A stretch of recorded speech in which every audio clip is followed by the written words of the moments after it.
Muy buenas tardes. Entonces, para continuar con la sesión del día de hoy, les presentamos a la expositora que impartirá la sesión. Su nombre es Ana María Solís. Es psicoanalista, magíster en psicología clínica, académica y supervisora clínica de la Pontificia Universidad Católica de Chile. Le damos el paso a Ana María entonces para que inicie su presentación.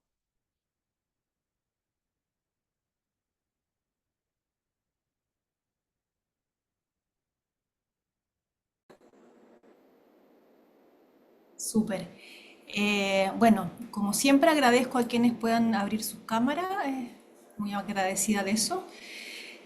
Buenas tardes a todas y todos. Bueno, vamos a hacer primero la presentación, como decía Trini, y después vamos a dejar un espacio para las preguntas. Eh, Voy a compartirles pantalla para que tengamos como una imagen, digamos, para poder conversar, ¿vale? Por acá. Entonces. Bien. Bueno, el psicoanálisis desde Freud tiene un discurso que va a contrapelo, digamos, ¿no? Del discurso del ideal, digamos, ¿no? Es justamente, digamos, pensar, cuando digo a contrapelo, es pensar justamente cuál es lo raro, lo extraño que cada uno porta, digamos, ¿no? En relación al sufrimiento propio, ¿no? Para Freud, el sufrimiento, va a decir él, es inagotable, ¿no? O sea, como que hay un sufrimiento inherente a la condición de existir, va a decir él, ¿no? Entonces, en ese sentido, a diferencia, digamos, de otras teorías, eh, Freud lo que va a hacer es poner la atención, digamos, ¿no? En la formación del analista. ¿Qué quiere decir esto? Que efectivamente para poder hacer con el sufrimiento del otro, uno tiene que hacer algo con el propio, digamos, ¿no? Difícilmente uno puede ayudar a alguien si no sabe muy bien, digamos, qué es lo que a uno le pasa. Además también porque más allá de la técnica, es justamente cómo uno puede escuchar el sufrimiento, qué lugar le va a dar a ese sufrimiento y qué dignidad le va a dar a ese sufrimiento, ¿sí? Eh, Aquí está. No sé cómo. Siempre tengo este mismo problema. Voy a tratar de hacerlo más.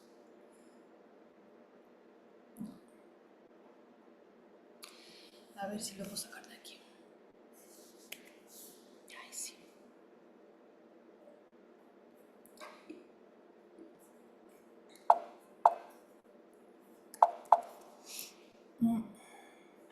Ahí sí. Bien.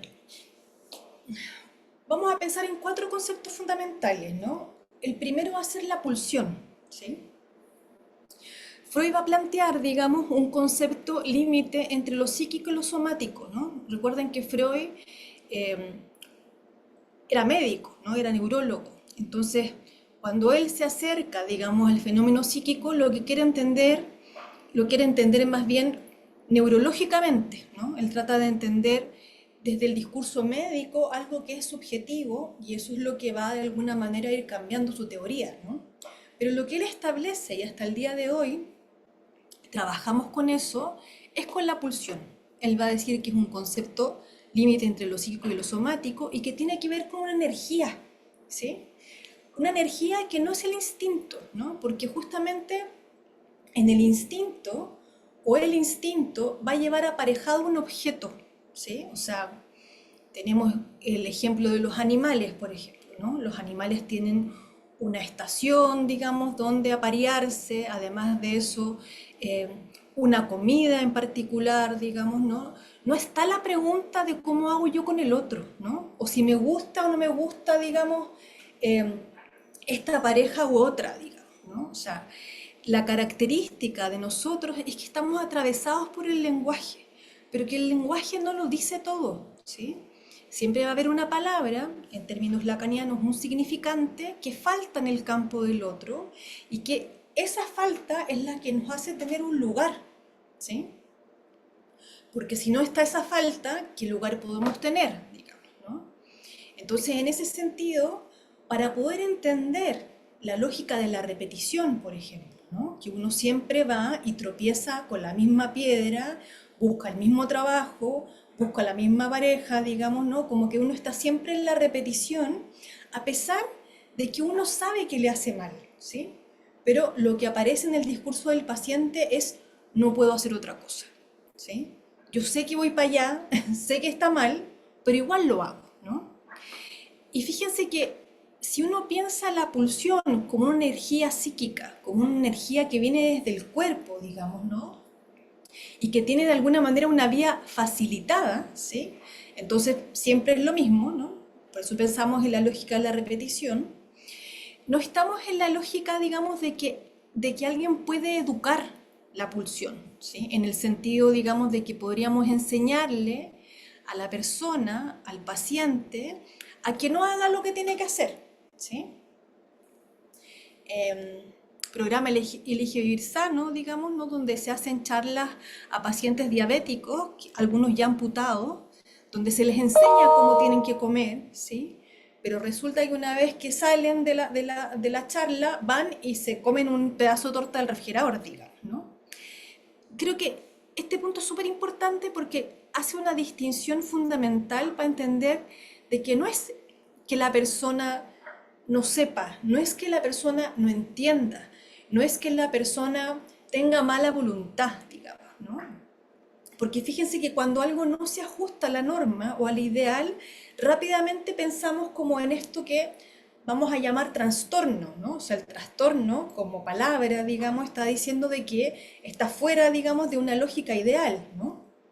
Entonces, fíjense que cada conducta que no entendemos, cada situación que no entendemos, cada situación que nos parece peculiar, inmediatamente la psicología nos enseña a que hay que de alguna manera diagnosticarlo. ¿Y diagnosticarlo para qué? Para justamente hacerlo, introducir, digamos, o introducirlo nuevamente en el ideal, ¿no? Por eso el psicoanálisis es un discurso subversivo, ¿sí? O sea, como que subvierte la lógica del ideal, ¿no? Es una exigencia, entonces, ¿sí? Es una exigencia que lleva al sujeto muchas veces a lo peor, digamos, ¿no? O sea, eh, fíjense que en términos pulsionales no es que andemos buscando nuestro bien, sino que muchas veces nos hacemos mal. O sea, somos una especie viva, digamos, ¿no? Que podemos dejar de comer hasta morir, digamos, ¿no? Podemos hacernos adictos al agua, por ejemplo, ¿no? Podemos hacernos adictos a cosas que supuestamente nos hacen bien, ¿sí? Entonces uno piensa, en realidad no es el objeto, sino que más bien es la relación que yo tengo con el objeto. Hay algo en sí mismo, en la pulsión, que es tóxico, ¿sí? De que efectivamente hay algo que nos hace mal, por eso no podemos dormir, ¿sí? Por eso no podemos dejar de pensar. Cuando decimos estamos atravesados por el lenguaje, es que no nos queda de otra, ¿sí? Es que en realidad pensamos lo que no queremos pensar, muchas veces decimos lo que no queremos decir, y además cuando soñamos seguimos soñando, ¿no? No es que uno pueda apagarlo como un computador, digamos, ¿no? Sino que uno está inserto en el lenguaje. Y en ese sentido, con lo que uno se hace representar, digamos, frente a un psicólogo, un terapeuta, digamos, ¿no? Son los significantes con los cuales el otro me representa, digamos, o me dice, ¿no? Hoy día tomé un examen de grado, ¿no? Y estaba pensando en el seminario de hoy día, y entonces tomé una viñeta clínica que me parece súper interesante como para poder ejemplificar algunas cosas. El chico se llama Pedro, tiene 25 años, ¿sí? Y llega a consultar eh, porque lleva 2 años tratando de terminar su magíster y no puede, ¿no? Uno podría decir que una tesis de magíster en sí misma es una neurosis, ¿no? Como que no hay nada peor que hacer una tesis de magíster. Pero fíjense que lleva 2 años tratando de terminar esa tesis, ¿no?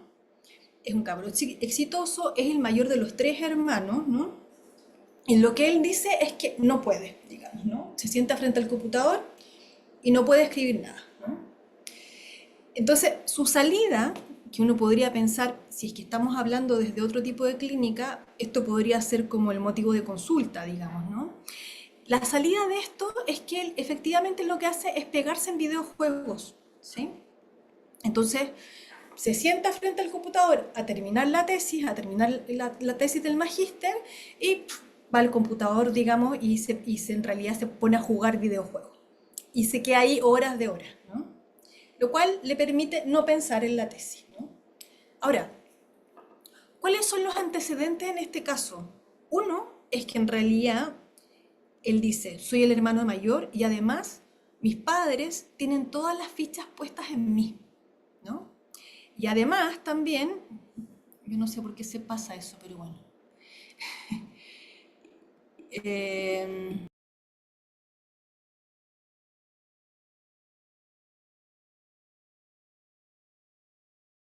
Pero, profe, eh, no se la escucha. Está muteada. Ahora sí, Sí. no sé hasta dónde se escuchó. Les decía que para los padres, él dice, mis padres tienen todas las fichas puestas en mí. Y lo segundo que dice es que el profesor le da un ultimátum, ¿sí? Si no terminas el próximo mes ya no vas a terminar la tesis, ¿no?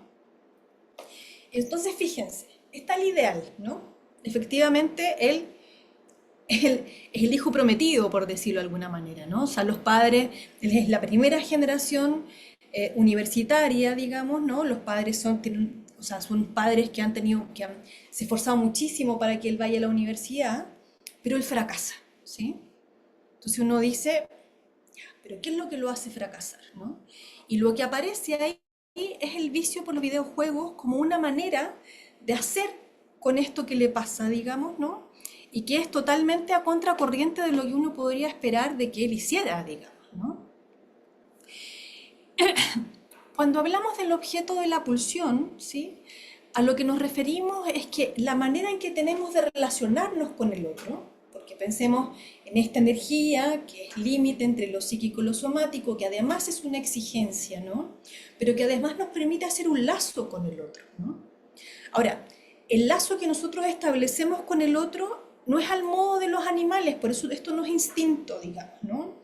O sea, cuando hay un apareamiento, digamos, entre animales, no es que alguien tenga que hacerle el cortejo al animal, digamos, ¿no? O sea, como no hay que ir a pedirle la mano a los papás del animal, digamos, ¿no? No tiene todo esto, estas ceremonias que nosotros tenemos, ¿no? Entonces vamos a pensar de que esa relación al otro no es inmediata, ¿no? Sino que más bien está mediada por el lenguaje, pero también mediada por el objeto de la pulsión. El objeto de la pulsión van a ser aquellos orificios, ¿sí? Agujeros, ¿no? Que justamente nos permiten relacionarnos con los otros, ¿no? O sea, piensen como las primeras relaciones que el sujeto tiene con un otro primordial, ¿no? Como el oral, por ejemplo. El oral tiene que ver justamente con lo nutricio, digamos, ¿no? Está lo anal también, que tiene que ver con la retención y con cómo el niño reacciona a el control de esfínteres, por ejemplo, ¿no? Está la voz, lo invocante, digamos, ¿no? Cómo el otro me dice ciertas cosas y cómo yo lo escucho, ¿sí? Está además también la mirada, ¿no? La mirada que de alguna manera permite relacionarnos con el otro, ¿sí? Pero fíjense que son objetos recortados, ¿no? En este caso que yo les señalo de este chico que se llama Pedro, digamos, lo que aparece y lo que le produce más angustia es la mirada de los padres que tienen todas las fichas puestas en él. Como él no puede cumplir ese ideal, lo que hace es irse al videojuego, a mirar otra cosa, dice él, ¿no? Entonces fíjense que la relación que él tiene al sufrimiento pasa por este objeto pulsional, ¿no? Pero que está dicho en palabras además, ¿no? Es la mirada de mis padres que esperan tanto de mí. Entonces yo voy a mirar otra cosa, ¿no?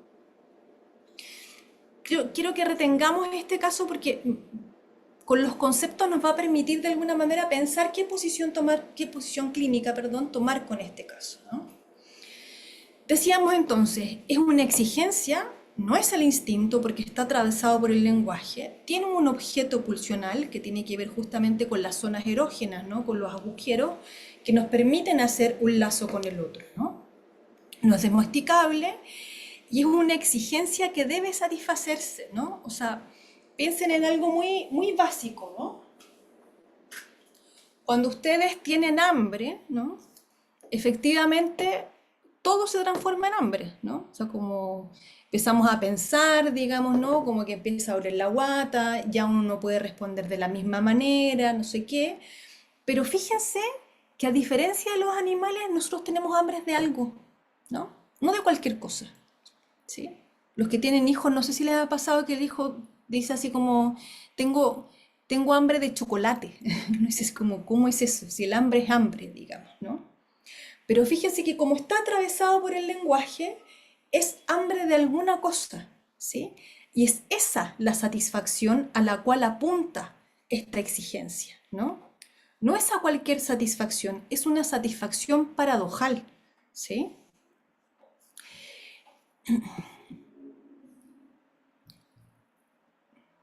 Otro concepto que utiliza Freud, ¿sí? Con el cual él se encuentra, digamos, ¿no? Es la creación de Freud, ¿no?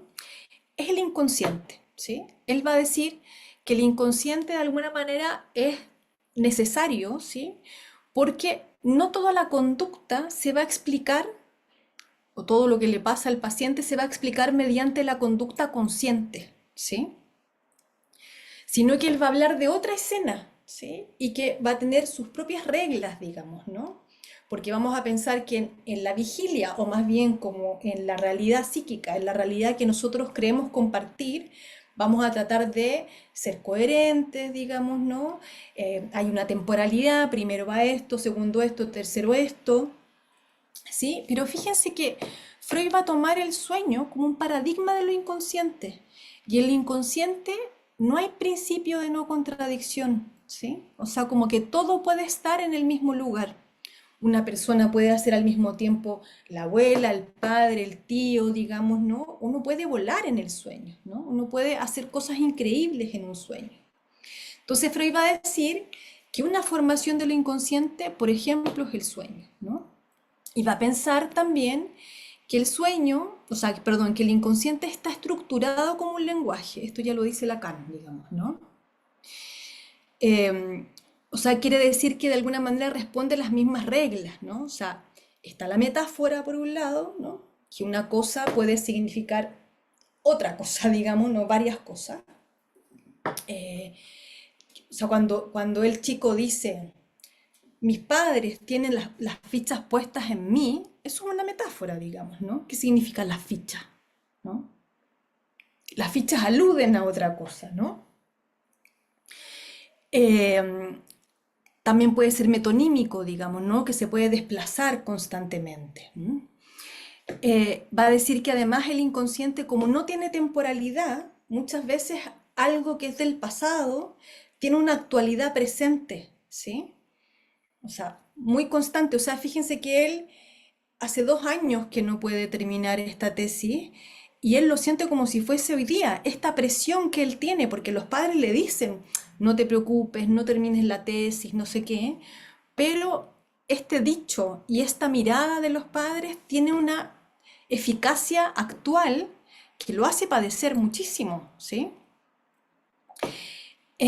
Freud va a hablar de las formaciones del inconsciente, ¿no? Y que tiene que ver justamente con esto que les planteaba al principio, digamos, de que si el lenguaje nos atraviesa, el lenguaje no está al servicio de la comunicación, digamos, ¿no? O sea, cuando yo digo algo y el otro escucha, ¿sí? El otro va a interpretar lo que yo estoy diciendo, ¿no? Si no, escuchan una pelea de pareja, digamos, ¿no? Es que yo te dije, sí, pero la manera en que tú me lo dijiste me hizo pensar en esto, ¿sí? Es que yo no quería decir eso. O sea, todos estos malentendidos con el otro tienen que ver justamente con que el lenguaje de alguna manera nos atraviesa, pero además también nosotros tenemos una escena respecto del otro, ¿no? Creemos que el otro quiere ciertas cosas de nosotros, ¿sí? Eh, entonces él va a plantear, como les decía, varias formaciones del inconsciente. el síntoma, por ejemplo, ¿no? El síntoma va a ser, si pensamos, por ejemplo, que en este chico, el ir viciosamente a jugar, digamos, ¿no? Es un síntoma, es porque efectivamente él, mirando el juego, se salva, hace una solución de compromiso de no estar frente a la mirada de los padres, ¿no? Entonces, fíjense ahí que el síntoma tiene una satisfacción paradojal, que no es poder, o sea, que este chico no puede parar de jugar al juego, digamos, no está enviciado, digamos, ¿no? Desde otras perspectivas dirían que tiene una adicción al juego, ¿no? Pero además también remite a un otro, es un mensaje a un otro, ¿sí? Él va a jugar para no enfrentar esto otro, digamos, ¿no? Por otro lado, el sueño, ¿no? El sueño quiere decir algo, ¿sí? No al modo junguiano, ¿no? Donde efectivamente hay un arquetipo o hay un código, digamos, del sueño ya establecido, ¿no? O sea, lo que se me viene a la cabeza en este momento es que en realidad eh, soñar con el mar tiene que ver con la madre, por ejemplo. No, no se refiere a eso. De hecho, si ustedes leen como la interpretación de los sueños, el primer apartado justamente es lo que no es un sueño para el psicoanálisis, digamos, ¿no? Sino que tiene que ver justamente que ese sujeto en particular le puede dar una interpretación a su sueño, ¿no? Están los lapsus, que tiene que ver justamente cuando uno quiere decir una cosa y finalmente dice otra. Si uno cree en el inconsciente, efectivamente eso puede tener un significado. Los chistes, los actos fallidos, ¿no? ¿Qué quiere decir con esto? Es que efectivamente uno no puede decir la verdad, ¿sí? Directamente, sino que la verdad siempre se dice a medias, ¿no? Y por eso tenemos el recurso de lo inconsciente, ¿no? Por eso el chiste, el lapsus, digamos, el acto fallido, que es cuando uno no se reconoce tanto. Y si tenemos una relación con el inconsciente, uno dice, ¿por qué dije eso? ¿O por qué hice esto? Si quería hacer esto otro, ¿no? No sé si les suena eso, algo propio, digamos, ¿no? Que uno quiere decir una cosa, dice otra, no se escuchó como uno quería que se escuchara, digamos, ¿no? O uno dice voy a dejar de hacer esto y lo hace igual, ¿no? O sea, todo ese acto fallido, digamos, ¿no? Todo ese tropiezo constante es muy del orden de lo subjetivo, ¿no?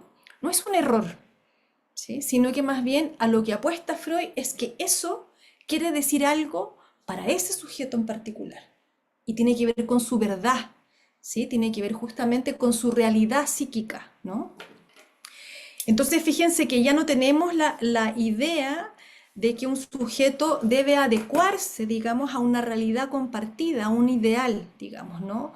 Cómo comportarse como madre, cómo comportarse como esposa, esposo, cómo comportarse como hijo, cómo ser eh, más sororo, más ecologista, etcétera, ¿no? Cualquier ideal que se imponga, digamos, ¿no?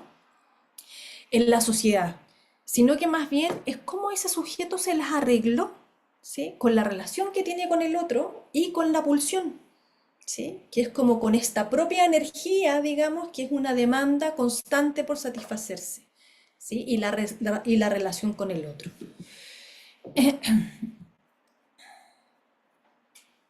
Voy a volver sobre esos puntos, ¿no? Eh, un tercer concepto fundamental en el psicoanálisis tiene que ver con la transferencia, ¿sí?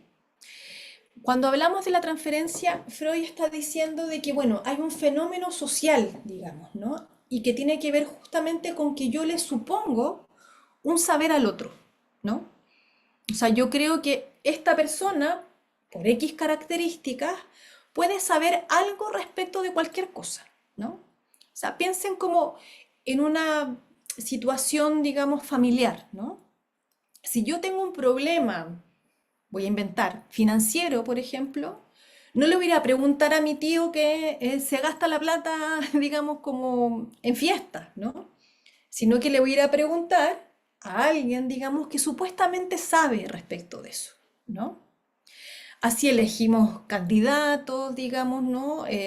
Así efectivamente vamos haciendo relaciones con las personas, ¿no? ¿Por qué me junto con estos amigos y no con estos otros, digamos, ¿no? Porque hay algo que tiene que ver con que, con cierta imagen, ¿sí? Cierta creencia que yo tengo en mi cabeza que la transfiero hacia...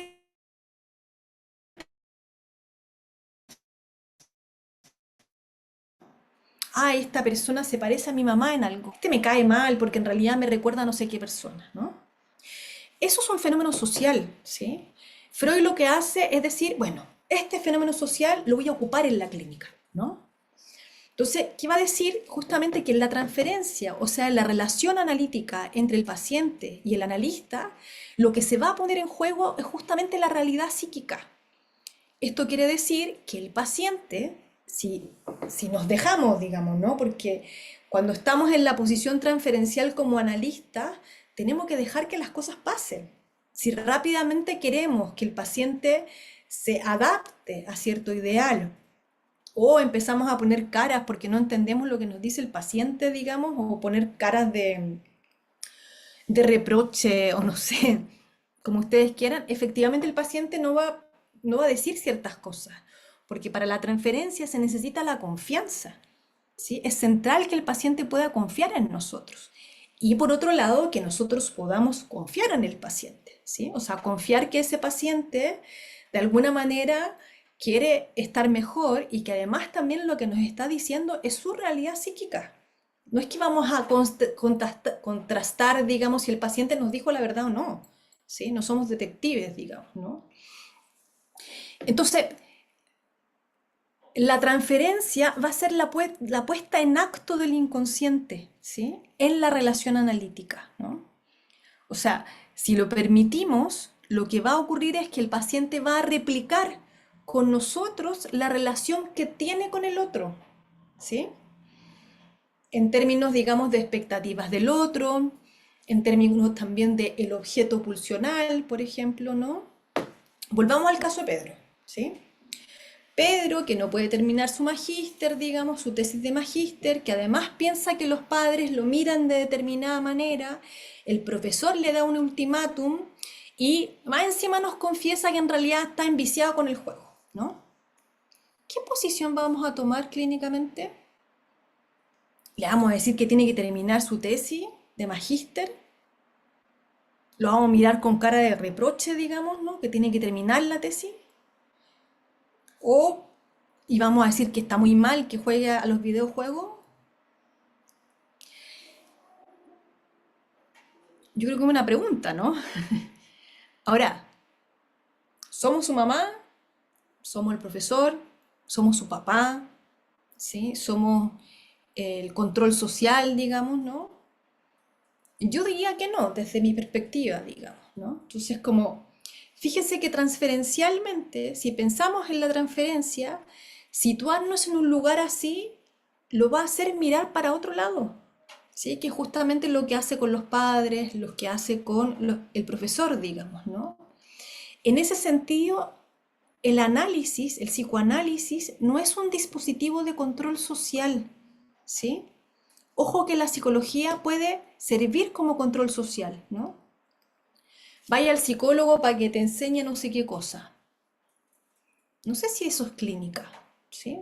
Puede ser psicoeducación, por ejemplo. Creo que es una decisión ética estar en ese lugar o en otro, digamos, ¿no? Entonces, fíjense que cuando hablamos, por ejemplo, de un diagnóstico en psicoanálisis, es un diagnóstico que se hace en transferencia, no es un diagnóstico a priori, ¿no? No es que Pedro sea un adicto a los juegos, sino que más bien Pedro tendrá que decir por qué no puede parar de jugar a los juegos, digamos, ¿no? Y nos los dice de alguna manera, que en realidad mira otra cosa en vez de mirar ese ideal que él refleja en sus padres. Nadie está diciendo que los padres son malas personas tampoco, digamos, ¿no? Fíjense que hay toda una construcción imaginaria que uno tiene del otro, ¿no? Y por eso uno puede escuchar que dos personas que vivieron en la misma casa, bajo las mismas reglas, con los mismos padres, tienen padres totalmente distintos, ¿sí? Absolutamente distintos, ¿no? Ahora, creo que el gran desafío en la época actual, digamos, ¿no? Porque hoy día tenemos a la mano no sé, por internet. Uno le pregunta a internet, oiga, ¿sabe que hace días que no me puedo levantar? En realidad como que ando medio melancólico, no sé qué. Ah, una depresión. Entonces fíjense que hay pacientes que llegan diagnosticados por ellos mismos, digamos, ¿no? Tengo una depresión, ¿sí? Entonces usted haga no sé qué cosas porque ahí aparece en internet, ¿no? Cuando hablamos de la transferencia, hablamos justamente de la confianza y de la suposición de un saber, ¿no? No la suposición de un saber universitario, digamos, ¿no? O sea, no de un manual. O sea, cualquiera se puede comprar un manual y tener el manual al lado, digamos, ¿no? Cuando hablamos de una suposición de saber, estamos hablando justamente de que el sujeto nos supone un saber respecto de lo que le pasa singularmente, no respecto de lo que supuestamente pasa en términos, digamos, como no sé, po, a los adultos jóvenes que tienen 25 años y que no pueden terminar su magíster, digamos, ¿no? O sea, eso es un saber que está, digamos, circulando, sino que más bien es que uno pueda saber respecto de por qué él no puede mirar, no puede parar de mirar el televisor, o perdón, la pantalla, ¿sí? Em, es todo un tema, digamos, la transferencia en una época donde el otro no está asegurado, digamos, ¿no? Entonces es algo que hay que producir, ¿sí? Hay que producirlo de alguna manera eh, para que se pueda generar un lazo transferencial, ¿no? O sea, cuando decimos clásicamente, digamos, uno puede escuchar, bueno, yo trabajaría el vínculo terapéutico. ¿De qué estamos hablando cuando hablamos del vínculo terapéutico? ¿Sí? ¿Qué estamos diciendo? ¿Que basta con decirle al paciente yo lo escucho, es importante lo que me está diciendo? ¿O es que hay que hacer una estrategia, digamos, justamente para que algo de esa suposición de saber ocurra? Ahora, Lacan va a decir que el sujeto supuesto al saber, que tiene que ver justamente con la suposición que nos da el sujeto, paciente, digamos, de que nosotros sabemos algo de lo que le ocurre, como síntoma analítico, no como manual, digamos, o diagnóstico, es que la contraparte, o sea, el analista, le va a suponer un saber al sujeto, ¿no? No es que el saber esté en otro lado, ¿sí? No es que yo vaya a buscar un manual o que yo vaya a decir esta técnica es la que sirve porque este paciente se parece a este otro paciente que está no sé dónde, en no sé qué lado, sino que más bien es justamente, un segundo que algo le pasa a mi computador, Eh, sino que es justamente un saber hacer, digamos, con lo que le ocurre, a construir con el paciente, ¿sí? Uno acompaña a ese paciente a que encuentre una solución distinta, una solución a medida, digamos, ¿no? Porque esto no es como ir a comprarse ropa a un retail, digamos, ¿no? Sino que más bien es un traje hecho a la medida. Eh, Creo que es importante entender ahí de que uno tiene que tomar una posición clínica, ¿sí? No es que uno pueda hacer lo mismo con todos los pacientes, digamos, ¿no? No es porque esto resultó, ah, ya, entonces lo hago con todos los pacientes, ¿sí? Fíjense que si no hay transferencia, si no hay confianza, si no hay una suposición de saber, digamos, ¿no? En lo que podemos caer es justamente hacer intervenciones salvajes, digamos, ¿no? Como por ejemplo decirle al paciente, bueno, vamos a ver, eh, vamos a hacer un plan de cómo usted pueda como terminar bien su magíster. Cuando, hasta donde sabemos, Pedro no ha dicho que quiere terminar su magíster o su tesis de magíster, ¿no? El ideal dice que debería terminarlo, digamos, ¿no? O sea, un sujeto más productivo, no sé qué, le haría súper bien, bla, bla, bla, pero no estamos situados desde el ideal clínicamente. Por lo menos desde el psicoanálisis no, digamos, ¿no? Eh, el último término, interpretación, ¿sí? Cuando hablamos de la interpretación tendemos como a tener el prejuicio, la idea del psicoanálisis clásico, ¿no? Como que Freud siempre muy obsesionado con su madre y con el sexo, no sé qué, es como la caricatura que uno tiene en la cabeza desde el psicoanálisis, ¿no? Ahora, la interpretación nunca es del analista. No hay una interpretación buena, así adecuada, inteligente, digamos, ¿no? La interpretación siempre es una consecuencia, es un efecto, ¿sí? Y quien interpreta es el paciente, no uno, ¿sí? Uno puede hacer una interpretación notable y eso puede no caer en ninguna parte, digamos, ¿no? O sea, es el paciente, y aquí pensamos justamente en esta suposición de saber que nosotros ponemos en el paciente, ¿sí? Aquí está la interpretación que tiene que ver justamente con la escansión, por ejemplo, ¿no? Con cortar una sesión en un punto, ¿sí? Porque uno tiende al bla bla, ¿no? Como a decir muchas cosas, pero a veces cuando uno dice lo justo, ¿sí? Eso retroactivamente va a tener un efecto, digamos, de interpretación para uno, ¿no? No sé si les ha pasado así como, oh, ahora entendí eso que pasó no sé hace cuánto tiempo. Esa es la lógica de la interpretación, ¿no? A veces uno constata ciertas cosas con el paciente, ¿no? Ah, usted no puede dejar de mirar eso, ¿no? O la mirada de los padres, ¿no? ¿Cómo es esto de de que ellos tengan todas las fichas puestas en usted? ¿Sí? Para que el paciente hable respecto de eso, ¿sí? Diga cuál es la significación de él, de las fichas puestas en él, digamos, ¿no? Porque si pensamos que estamos atravesados por el lenguaje, efectivamente nosotros respecto de lo que decimos podemos encontrar nuestras propias significaciones. Las significaciones no están afuera, no están dichas, digamos, en internet, ni en un manual, ni en un libro, no. El sujeto puede producir sus propias significaciones. Y eso en sí mismo eh, es dignificante, ¿sí? Dignifica al sujeto, porque no es dicho por el otro, es dicho por sí mismo, ¿no? Eh, En ese sentido, como vamos a pensar que nuestras intervenciones, ¿sí? Para decirlo clásicamente, las interpretaciones, que tienen que ver justamente con, por ejemplo, el valor que tiene una pregunta, ¿no? Una interpretación como pregunta, ¿no? Podemos decirle a Pedro, ¿y de dónde sacó usted de que sus papás tenían las fichas puestas en usted? ¿Sí? ¿Es algo que los padres le dijeron o es algo que él se imaginó? ¿No? No es para ir a preguntarle a los padres, ojo con eso, sino que más bien es cómo se armó esa idea en Pedro, digamos, ¿no? Para ver cómo él puede desarmar esa idea si es que quiere hacer eso, digamos, ¿no? Entonces, fíjense que estamos en una época donde buscamos respuestas, ¿sí? Donde las respuestas quieren, o sea, se buscan rápidamente, ¿no? ¿Cómo hago esto? Ah, de esto se hace de esta manera, ¿no?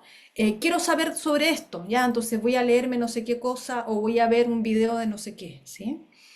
Aquí más bien, si pensamos justamente en la lógica de la subjetividad, ¿no? Si queremos hacer aparecer a un sujeto, la palabra, si le vamos a dar voz a alguien, ¿sí? Tiene que ver justamente con el ejercicio de sostener una pregunta, ¿sí? Porque fíjense que si seguimos el argumento, ¿no? De que la pulsión, digamos, ¿no? No es el instinto y que de alguna manera siempre pulsa por satisfacerse y que es una energía constante, digamos, ¿no? Que no se sabe cómo satisfacerse, pero, o sea, satisfacerla, perdón, pero sí sabemos que se necesita satisfacerla, ¿no? No va a haber una respuesta a priori, ¿no? O sea, los que son padres, digamos acá, a uno nadie le enseña cómo crear un hijo, ¿sí? Uno puede tener un manual al lado, pero ese hijo es un sujeto, digamos, ¿no? Y por lo tanto tiene sus propias particularidades, digamos, y no hay nadie que se someta tanto, ¿sí? ¿Qué hora es? Todavía nos queda un rato. Eh, Retomo entonces, ¿no? Pensar la clínica psicoanalítica es primero que nada pensar, digamos, cómo se produce un sujeto, ¿sí? Cuando hablamos de la producción de un sujeto no estamos hablando del individuo, ¿no? El individuo tiene que ver justamente con la no división, ¿sí? Con un sujeto que es igual a sí mismo, idéntico a sí mismo. Es alguien que sabe, que conoce, digamos, que se conoce a sí mismo, eh, que ha adquirido, digamos, un cierto conocimiento tal que no necesita de nadie más, digamos, ¿no? Más bien cuando pensamos un sujeto en psicoanálisis estamos pensando un sujeto que está sujeto al lenguaje, ¿sí? Que es dicho por el otro, ¿no? O sea, piensen que antes de nosotros nacer ya tenemos un lugar en el otro, ¿sí? O sea, un lugar en la familia, voy a ser la hermana mayor, la hermana menor, digamos, ¿no? Vengo de una familia que está como un padre y una madre que ya tienen hijos anteriores, soy la primera hija de un primer matrimonio, soy la primera nieta de no sé qué, soy la última, ¿no? Soy la que nació después del fracaso matrimonial, soy la hija, no sé, ¿sí? O sea, fíjense que eso ya da un lugar y uno tiene que arreglárselas con ese lugar, ¿no? Los padres además, cuando digo padres no estoy hablando del papá y la mamá, estoy hablando de quien cumple esa función, porque estamos en la lógica de lo simbólico, ¿no? Tienen expectativas, digamos, respecto de nosotros, tienen deseos respecto de nosotros, ¿sí?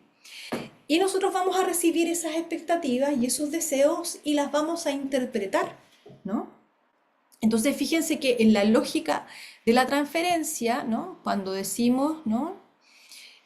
Hablamos de la realidad psíquica, lo que estamos diciendo es que la fantasía inconsciente, para decirlo en términos lacanianos, el fantasma, ¿no? Implica una idea, una creencia, ¿sí? De lo que el otro quiere supuestamente de mí, ¿no? El otro me quiere castigar, el otro no me quiere, el otro me rechaza, el otro me deja fuera, el otro me quiere demasiado, etcétera, etcétera, etcétera. Si dejamos que eso ocurra, ¿sí? En la transferencia, si no anteponemos a esto como un diagnóstico, por ejemplo, o un saber hacer rápidamente, lo que efectivamente puede aparecer es que el paciente nos va a situar en ese lugar de las expectativas, digamos, ¿no?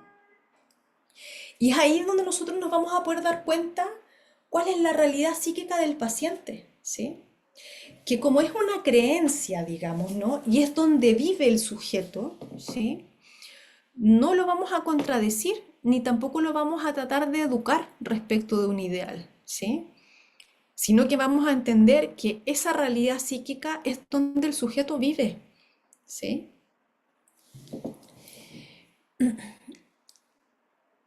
La realidad psíquica, la imaginación, el sueño, ¿sí?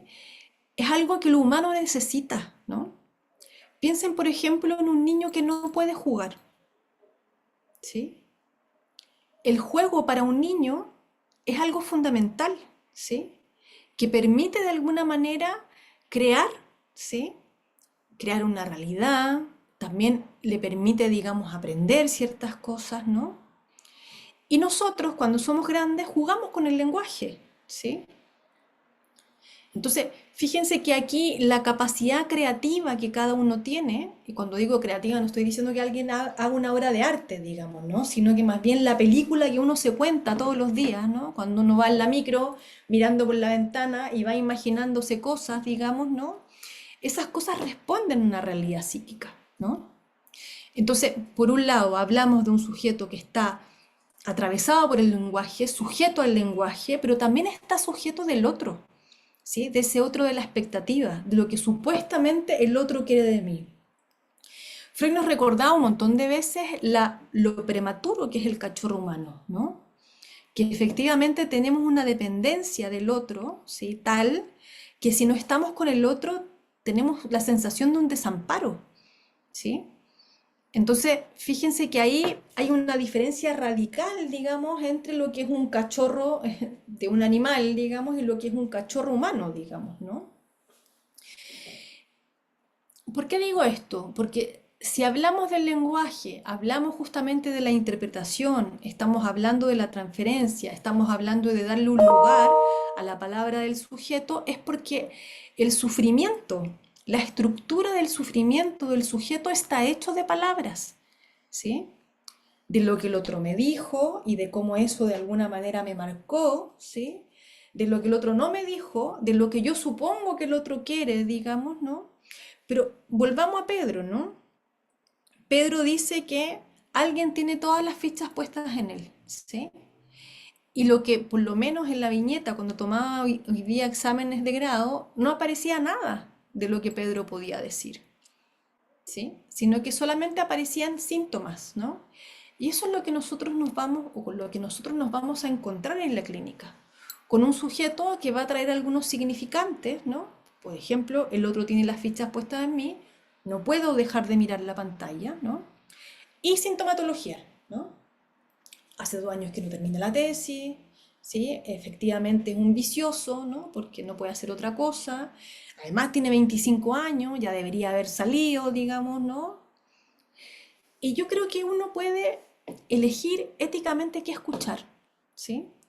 Si escuchar lo patológico que hay, lo fuera del ideal que está Pedro, ¿sí? Porque ya debería haber sido en la casa de los papás, haber terminado el magíster, no debería estar jugando videojuegos a esta altura, digamos, ¿no? Y todo lo que nos aparece, digamos, como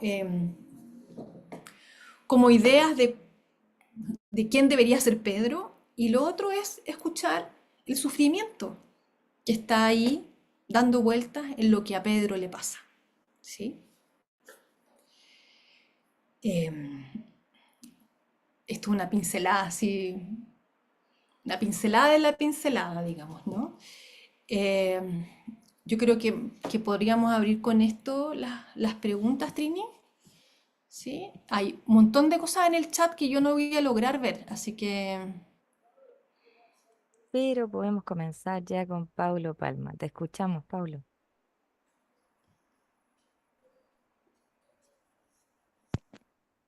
Hola, ¿se me escucha? Sí, se escucha. sí. Hola. Eh, como al inicio me fue surgiendo como una duda respecto como al buen actuar del psicólogo como terapeuta. Cuando usted se refiere a esto de la psicología como un control social, como esencia como maquiavélica de que se puede usar para no perder al paciente, de no me quiero convertir en su madre o en su padre porque le va a incomodar mi mirada. Y mi pregunta es, ¿cómo debiera ser la relación de yo como terapeuta, con este poder? El que yo soy consciente de cómo se relaciona el paciente con el objeto. ¿Uso este saber o este poder con el paciente o tengo que hacerlo consciente? Como consciente quizá para empoderarlo quizá. O sea, como decirle, así como tú estás mirando esto, Eh, claro que quizá lo veo como algo de conocerse a sí mismo. Como si yo soy consciente de cómo me relaciono con el otro, eh, em, como que me da un poder sobre cómo me relaciono, quizá con un trauma que tengo. a ver, Pablo, yo creo que hay varias cosas en tu pregunta, voy a tratar de como de abordarlas un poco, ¿no? Primero que nada, uno nunca sabe muy bien cómo se relaciona con el otro, digamos, ¿no? O sea, Claro, como siempre hay una parte como opaca de la experiencia para cada uno de nosotros, ¿no? Uno puede tener un montón de años de análisis y eso sigue siendo opaco. Por eso es interesante lo que dice Freud, porque dice que el malestar es inacabable, ¿no? No llegamos a un punto donde, somos felices. Eso no existe, digamos, ¿no? Lo otro es que cuando uno está en una posición donde alguien te viene a pedir ayuda porque está sufriendo, uno siempre está en una posición de poder, siempre, ¿sí? Eso es lo más peligroso de la clínica, ¿no? Por eso uno puede llegar y dirigirle la vida a alguien, por ejemplo, ¿no? Porque lo bueno es hacer esto, ¿no? Por las buenas intenciones. Nadie está diciendo que un terapeuta que diga, oye, Pedro, necesita terminar este magíster, digamos, para que esté mejor, nadie está diciendo que no tenga buenas intenciones, ¿no? El punto es si Pedro quiere eso o no, ¿sí? Eso por un lado. Por el otro, es como cuando uno sabe más o menos lo que está haciendo, ¿sí? Uno sabe por qué está haciendo lo que uno está haciendo, uno puede decir, puedo hacer otra cosa. La idea de que el paciente puede ubicar su posición subjetiva, ¿no? O sea, por ejemplo, si seguimos con el ejemplo de Pedro, digamos, ¿no? Que es un caso ficticio además, ¿no? Eh, si Pedro pudiera darse cuenta, digamos, ¿no? O pudiera de alguna manera ver que lo que está haciendo con el videojuego es que, porque además se me olvidó un detalle precioso, digamos, ¿no? Porque finalmente, porque él termina jugando a esto y sus hermanos le dicen el niño rata, ¿no? No sé si saben lo que es un niño rata. sí, sí. Entonces le dicen un niño rata. Entonces, fíjate que queda en una posición, digamos, de indignidad frente al otro, ¿sí? Él queda como el niño rata, no es como la lumbrera que debería haber sido con los padres, ¿no? Entonces, en ese sentido, no es que uno le vaya a decir directamente al paciente, ¿no? Ah, diga, usted lo que está haciendo es esto, esto y esto otro, porque además también es una hipótesis, ¿no? No sabemos si es que eso realmente es así o no. Pero sí tenemos una idea en la cabeza, porque el no saber del psicoanálisis no es el no saber nada, ¿sí? Ah, es que el paciente siempre sabe. Sí, siempre sabe, ¿sí? Pero uno tiene alguna idea de lo que pasa, ¿sí? Y va con eso, digamos, a dirigirse al paciente, ¿sí? Pero no es que uno no sepa nada, ¿sí? Entonces, en ese sentido, el paciente es el que dice, me está pasando esto y esto me está pasando por esto y por esto otro. Y cuando uno sabe más o menos de dónde venía y cómo llegó a este enredo, uno puede decir chutado otra cosa, ¿sí? Cuando hablamos de responsabilidad subjetiva, estamos hablando de devolverle la capacidad al sujeto de decir, quiero esto o no quiero esto, ¿no? No decirle lo que quiere, sino que agenciarlo en ese sentido, de que pueda decidir esto u otra cosa, ¿sí? Em, espero poder como rodear tu pregunta al menos, Pablo. Luna, Hola, buenas noches. ¿Me escucho bien? ¿te escuchas bien? Bueno, primero que todo ha sido un gusto escucharla. De repente fue refrescar mi memoria. Ya hace mucho tiempo ya salí de la universidad, entonces es bueno de repente repasar sobre ciertas temáticas, ciertos abordajes, ¿no? Y yo tengo una pregunta que no sé si se sale un poco de lo que se está conversando, pero sí es desde el psicoanálisis. Hoy día estuve revisando algunos aportes de Melanie Klein, ¿sí? Y hay una pregunta que me imagino que usted debe de dominar em, respecto a la teoría del pecho bueno y el pecho malo, ¿sí? Ujú. Mi pregunta sobre esta materia que estuve revisando y para también ir aportando un poco desde otras miradas del psicoanálisis. ¿Puede ocurrir que la posición esquizoparanoide, en este caso que transita el niño, digamos bebé, puede pasar que hayan personas que queden fijadas en esta experiencia? No sé si está fuera de la pregunta, pero sí me quedó dando La voy a vueltas porque responder brevemente, ¿sí? sí, sí, Porque es una pregunta gigante. O sea, yo creo, Luna, de que siempre uno habla desde un cierto lugar, ¿sí? Y si uno habla desde lo kleiniano, sí, claramente se puede estar fijado a eso. Ahora, yo no soy kleiniana, soy lacaniana, ¿sí? Entonces, como que no creo en esas fijaciones porque también, además, a mí, cuando alguien dice bueno o malo, ya escucho un juicio de valor, ¿sí? claro.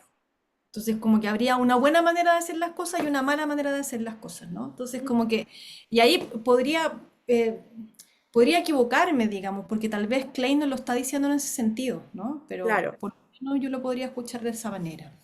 Alexander,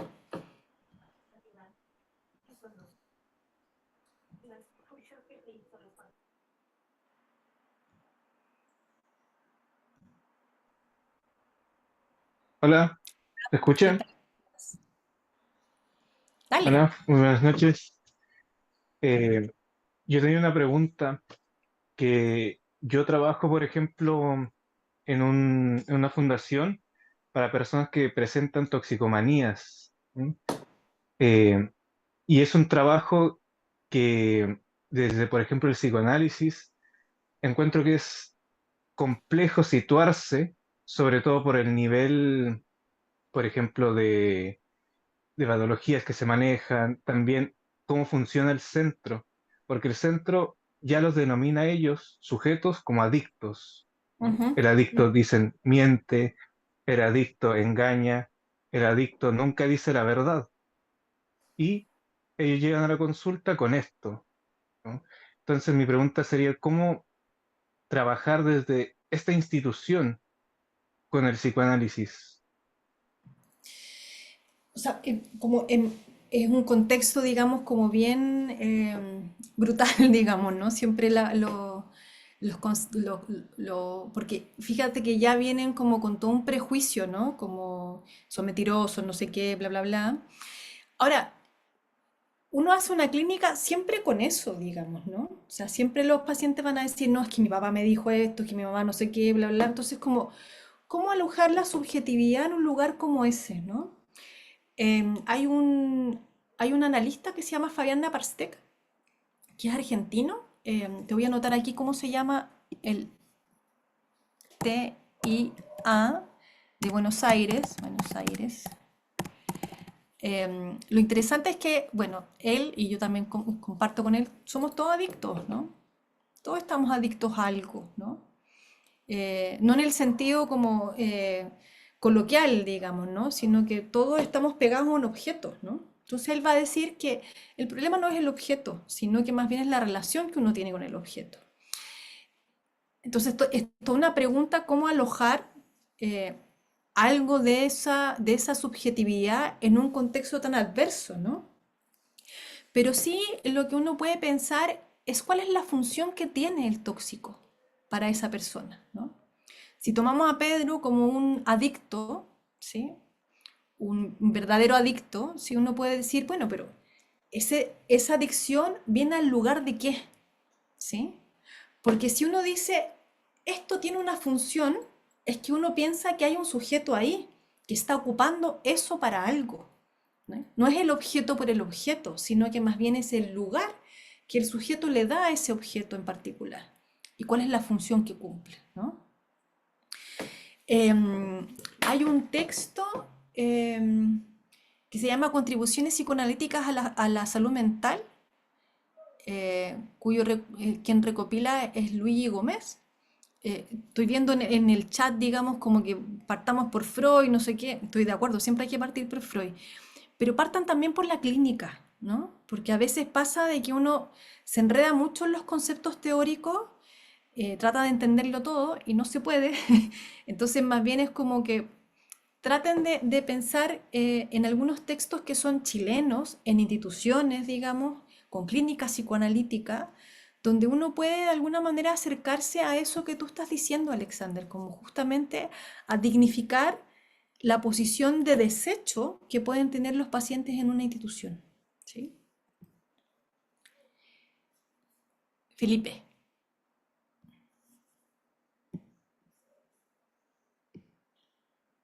Hola, ¿se escucha? sí, se escucha. Ya, primero muchas gracias por tu presentación, fue muy buena.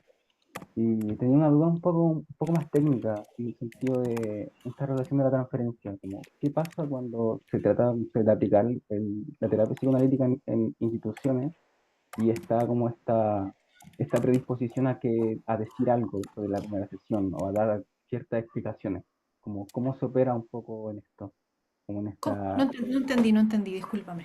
Sí, me eh, perdí por un momento. Pensaba como el psicoanálisis en instituciones, por ejemplo, un hospital o algo así, donde el paciente llega a una primera sesión esperando como que le digan algo, como que un poco que le expliquen un poco qué es lo que le pasa. Esto en este sentido del sujeto supuesto saber. ¿Cómo un poco se opera un poco esto para, no sé, para introducir como esta duda, esta pregunta como más analítica hacia el paciente? Es que no piensen que uno ve a un paciente y le dice asocie libremente. Eso no se produce así, ¿sí? Sino que más bien cuando uno trabaja en instituciones, las pacientes a veces vienen derivadas por alguien, ¿no? No, es que el médico me trajo porque yo tengo una depresión hace no sé cuántos años. ¿Y qué piensa usted lo que le dijo respecto de lo que le dijo el médico? No, mire, yo estoy de acuerdo porque en realidad mi mamá, no sé qué. Fíjense que si uno articula una pregunta que incluya al sujeto, eso ya es una tremenda intervención, ¿sí? Recuerdo un sujeto que llega a consultar por su hijo, que claramente tiene una esquizofrenia, digamos, ¿no? Entonces me dice, bueno, y entonces como que el médico no sé cuánto hizo como un examen de no sé qué, y empieza a enredarse en eso un padre de un chico como de unos 17 años, y claro, y le dijeron que tenía no sé, no sé qué cosa en el cerebro, no sé cuánto, bla, bla, bla, y de repente lo escucho y le digo, ya, pero ¿qué pensará su hijo de todo esto? Y él empieza a hablar de su hijo, ¿sí? Empieza a hablar de quién es, de lo mucho que lo quiere, digamos, de cómo está él, digamos, ¿no? O sea, fíjense que es una posición ética, no es una cuestión tan compleja, digamos, ¿no? Es como que alguien puede venir como con la carpeta, digamos, de pruebas psicológicas que le hicieron, y uno no tiene por qué decir, no, eso no sirve para nada, sino que más bien, tráigalas, como de todo esto que usted me está comentando, ¿qué le llamó la atención? ¿Sí? Es justamente introducir algo. A veces uno recibe adolescentes, ¿no? Eh, yo me acuerdo una adolescente que la madre dice, bueno, y esta niñita está loca porque en realidad no sé qué, y habla de ella cosas terribles, digamos, y la adolescente está sentada, hasta que en algún momento yo le doy las gracias a la mamá, le digo que me voy a quedar conversando un ratito con ella, y lo único que hago resonar es el significante loca. Loca, le digo. Y ella se ríe y me dice, sí, estoy súper loca, yo me hago la loca todo el rato con ella, ¿no? Entonces fíjense que esa conversación que había tenido un efecto mortificante para ella, ¿no? Porque la mamá habló pestes de ella, ¿sí? Uno toca una cosa y aparece algo subjetivo, pero hay que permitir que eso pase, ¿sí? Hay que producir algo de eso. No con una gran interpretación, sino que más bien dándole la posibilidad de que ese sujeto pueda decir algo respecto de lo que le está pasando, ¿sí? Felipe.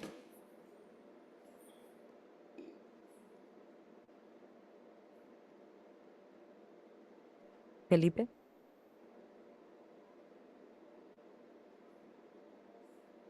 Vuelve. Bueno. eh, Hola, ahí sí, ¿me Ah, escuchan? Felipe, perdón, Sí, me confundí. Había dos Felipes. es mi Eh, turno, ¿cierto? sí, Ah, ya, súper. Sí, es que estaba silenciado y lo logré desmutear. Espero no ser quizás muy amplio con la pregunta, pero quizás si pudiese no responder o decir cómo, ¿no? Pero sí quizás referirse a algo de la orden de la demanda, en términos clínicos, obviamente, ¿no? Quizá a diferencia de la idea de necesidad, ¿cierto? O referirse quizás a esta triada, ¿no? Como de necesidad, demanda y deseo.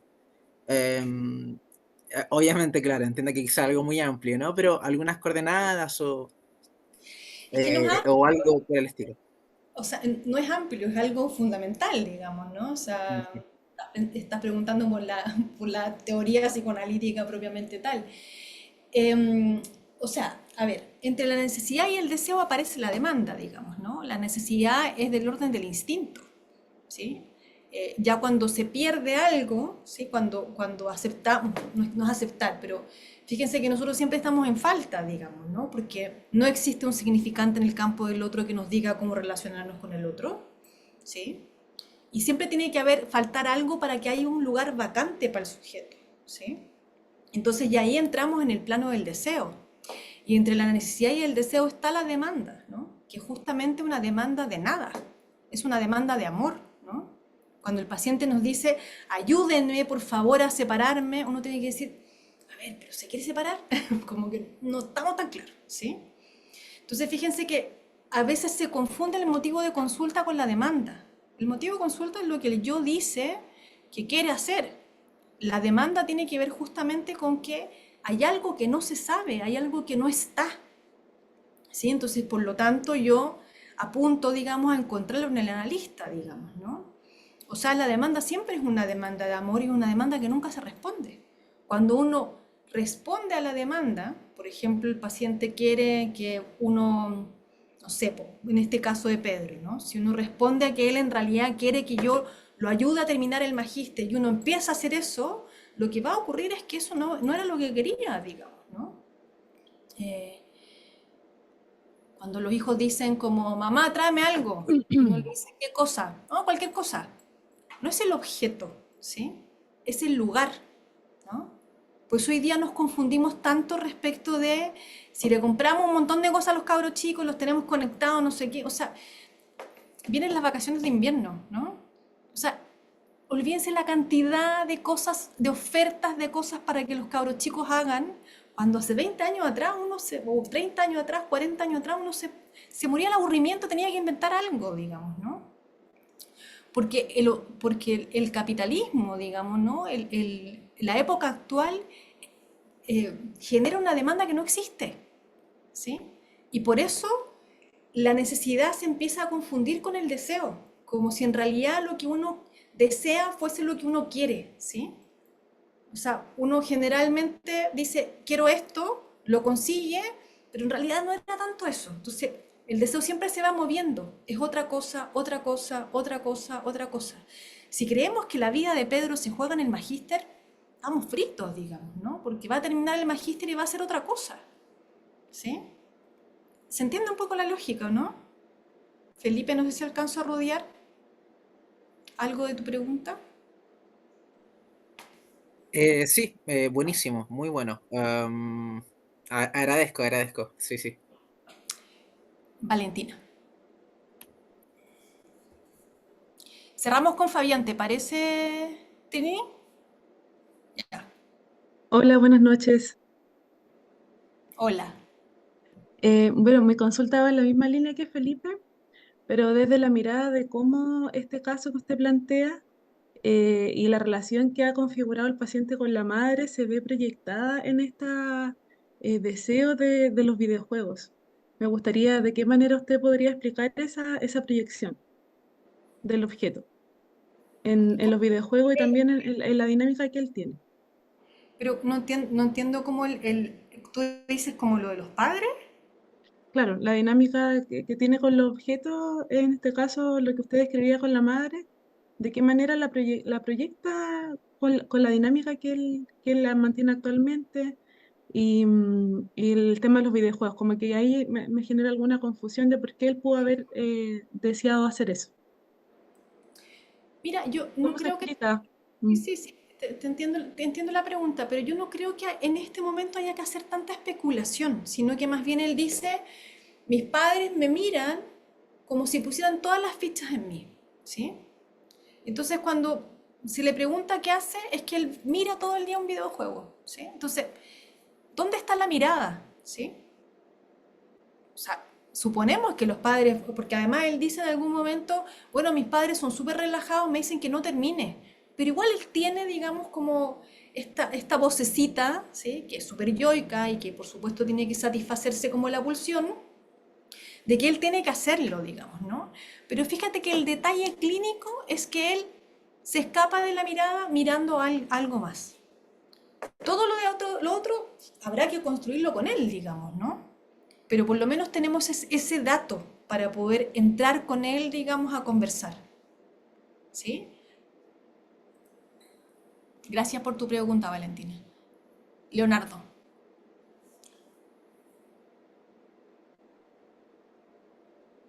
Hola, ¿qué tal? Hola. Buenas noches. Mi pregunta está un poco basada en cuanto a la frase, ¿no? Del inconsciente está constituido como un lenguaje. Lo entiendo muy claro y he tenido como cierta práctica en cuanto al psicoanálisis lacaniano, pero siempre he tenido como esta duda de saber si, por ejemplo, esa frase tiene como, o se ha podido rastrear, que tuviera como algún error de traducción.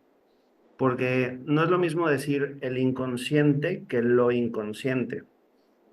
En cierto modo, el texto freudiano, al menos hasta el que yo he llegado, no sé si habrá algún otro que hable de otras cosas, básicamente es lo inconsciente, más allá de el inconsciente, ¿no? Y a veces pareciera que justamente es ese como, o ese tipo de errores como en traducción nos lleve como a pensar en otras cosas, como en no sé si a ustedes se los dijeron, pero al menos a mí en la universidad me decían que el inconsciente era como un reservorio, ¿no? Cuando la realidad es que el inconsciente es más terrenal que cualquier otra cosa, ¿no? Entonces realmente no es que sea un reservorio, sino que está justamente a nivel de la vida diaria y común. Entonces, tenía como duda de eso, ¿no? O sea, si realmente pudiera ser por ahí o si sí en realidad se podría decir el inconsciente como tal, como ese reservorio, no sé. Está bella tu pregunta. Porque efectivamente las traducciones han implicado distintas escuelas de psicoanálisis, ¿no? O sea, Ujú. como se tradujo la pulsión como instinto, digamos, ¿no? Efectivamente en Lacan, por ejemplo, no hay relación sexual, no está bien traducido, digamos, ¿no? No hay coincidencia sexual, ¿sí? No hay nada que coincida. Yo estoy de acuerdo con lo inconsciente, que no es el inconsciente donde hay un reservorio, digamos, que uno tiene que ir a buscar y entonces siempre tiene que ver con la mamá y siempre tiene que ver con... No, o sea, no, por favor, ¿no? Claro. Cuando Lacan habla de lo inconsciente, lo que está planteando es justamente lo que plantea Freud en Psicopatología de la vida cotidiana, digamos, ¿no? El olvido de los nombres propios, digamos, ¿no? Como que el inconsciente no es algo que uno tiene que ir a buscar, sino que más Ujú. bien aparece en la superficie del lenguaje, ¿no? Ok. Eh, o sea, no sé si hay un error de traducción cuando dice el inconsciente está estructurado como lenguaje, probablemente, por eso te digo que es muy bella la pregunta, digamos, porque es como irse pero sí efectivamente, como que la manera en que uno dice las cosas, y yo creo que tal vez nos puede traer tu pregunta a algo más clínico, digamos, ¿no? No da lo mismo como uno dice las cosas, ¿sí? Ujú. Eso, Leonardo. Ok. Gracias. Fabián,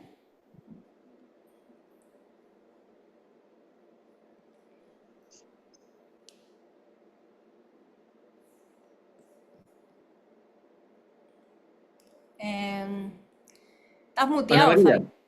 ahora Hola, sí, ¿cómo estás? ¿Sí? bien, y tú, gusto saludarte. Tanto tiempo, gusto verte por Tanto acá. tiempo. Sí, Sí, por muchísimo tiempo. supuesto. Oye, pero primero que todo felicitarte porque creo que ha sido una transmisión muy, muy importante y sobre todo se agradece siempre articular con viñetas, ¿no? Con viñetas porque eso va generando ahí una lectura o propicia la lectura mucho más concreta de los conceptos que haces un gran esfuerzo de, como tú decías, esa pincelada a la pincelada, ¿no? Muy, muy, muy clarificador, ¿no? En algunos aspectos. Me quedó resonando, creo que a propósito de la posibilidad de poder ampliar, resonando, digamos, esto que tú mencionabas respecto de la posición, ¿no? Del analista respecto de un sujeto, ¿no? Respecto de las coordenadas propias del despliegue de un sujeto propiamente tal, ¿no? Entonces, desde ahí, a mí me parece que cuando podríamos mencionar la posición, ¿no? Respecto de un sujeto, implica quizás tener en cuenta la noción de cura, ¿no? ¿Qué entendemos por cura, ¿no? ¿Cuáles van a ser las coordenadas a la cual vamos a apuntar, ¿no? Con ese sujeto, ¿no? En la dirección de la cura. Y a propósito de la viñeta, ¿no? Preguntarte cómo pudiéramos leer, ¿no? Esa dirección en la cura, ¿no? A propósito de quizás la orientación por lo real, ¿no? Sé que pudiéramos hacer ahí quizá eh, alguna idea, ¿no? Relacionada para poder conocer cuál es la orientación, ¿no? A la cura orientada por lo real.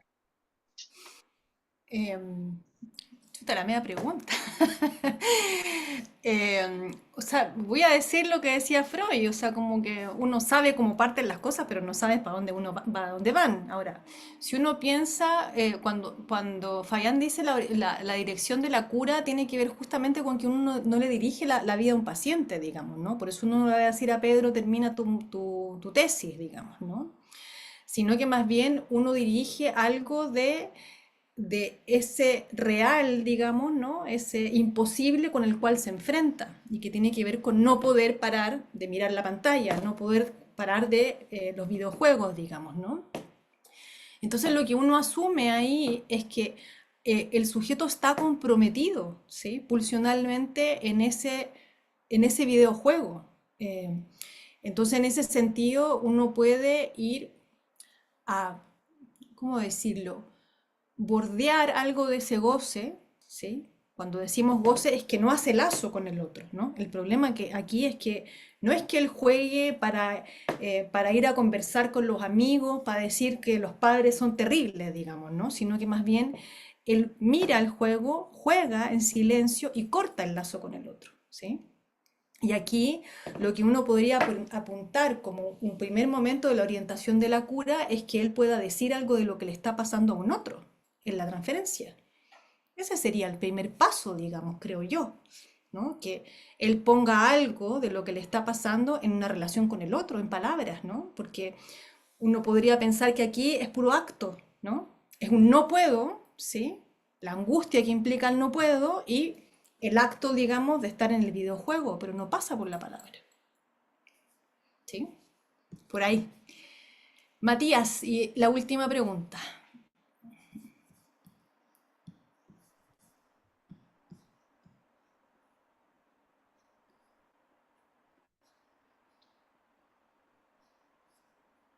Mati,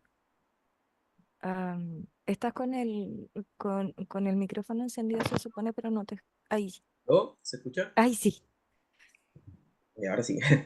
Que quería hacer una pregunta acerca de una parte de un libro de Deleuze, del sentido del sentido de la lógica que se llama, que habla acerca del pensamiento en uno de sus títulos y dice que la boca y el cerebro generan un conflicto, que las pulsiones sexuales se liberan de las pulsiones alimenticias destructoras. Ujú. ¿Qué quiere decir con esto? Que el cerebro libera a la boca para hablar. Algo así se refiere el libro de Habría, Deleuze.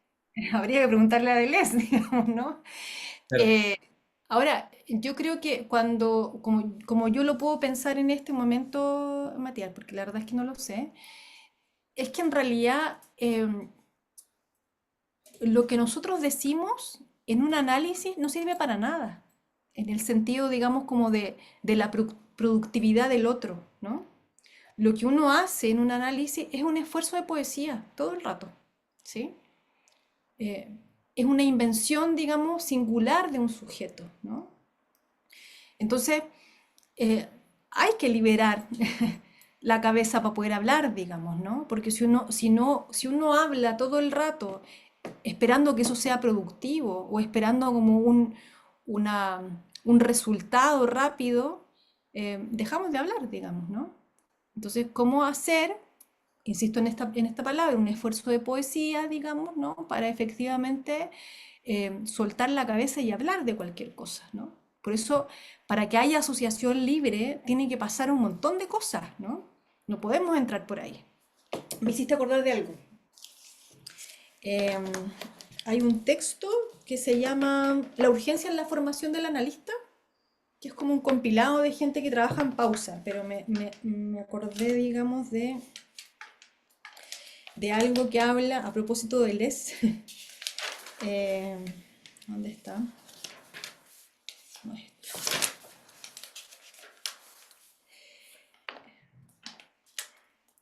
Bien, no lo voy a encontrar en este momento. Ah, sí, aquí está. Que es...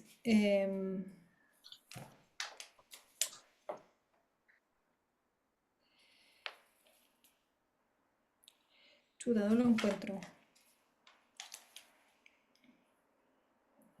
De Derrida, ¿sí? Dice, habla de la hospitalidad, ¿no? Como en contraposición a lo que es la hostilidad. ¿Por qué digo esto? Porque siempre el otro me es hostil de alguna manera, ¿sí? Porque el otro piensa distinto, porque no entiende lo que digo, digamos, ¿no? Porque no se ajusta a lo que yo me gustaría que hiciera, digamos. Lo hétero, en términos de lo distinto, siempre implica una cierta hostilidad, ¿sí?